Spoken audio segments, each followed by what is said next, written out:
Hello everyone, welcome to our channel. আজি আমি বনাম লোকেল কুকুৰাৰ জোল। তাৰ কাৰণে আমি যিখিনি লাগে পিয়াজ নহৰু গুটেইখিনি ইনগ্ৰেডিয়েন্টস আমি আগতে ৰেডি কৰি লৈছো। তাৰ পিছত আমি দিছো কেৰাহীটো গৰম হ'বলৈ। তাৰ পিছত তাত আমি প্ৰয়োজন অনুসৰি সৰিয়হৰ তেল দিছো। প্ৰথমতে আমি সৰিয়হৰ তেলখিনি গৰম হ'বলৈ দিম। গৰম হোৱাৰ পিছত তাত আমি দিম আগতে কাটি থোৱা পিয়াজ। আমি গুটেইখিনি আগতে কাটি থোৱা পিয়াজ গৰম তেলত আমি দি দিছো।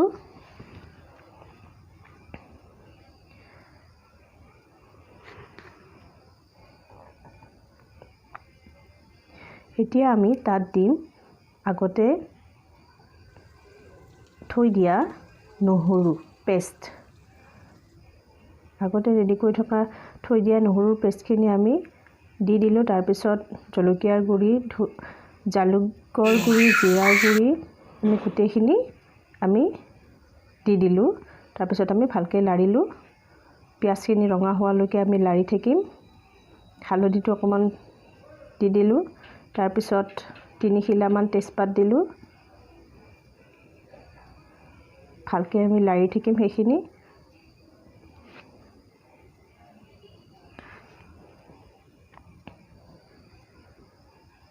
তাৰ পিছত আমি ভালকৈ ধুই ৰখা লোকেল কুকুৰাৰ মাংসখিনি আমি তাত দি দিম।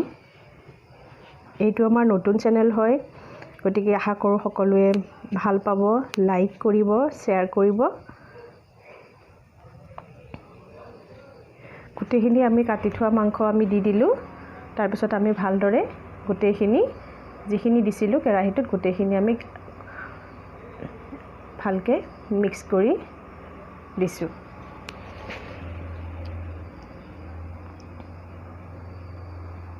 এনেদৰে আমি পানী নিদিয়াকৈ কিছু সময় আমি লাৰি পেলাই আমি মাংসখিনি অকমান ভাজি লম। নিমখটো দিব পাহৰিয়ে গৈছিলো।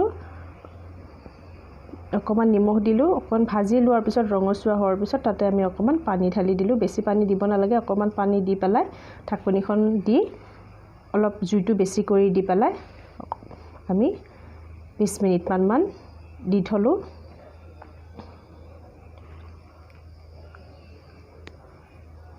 এয়া চাওক মাংসটো প্ৰায় সিজিছে। এতিয়া আমি অকমান লাৰি দিছো।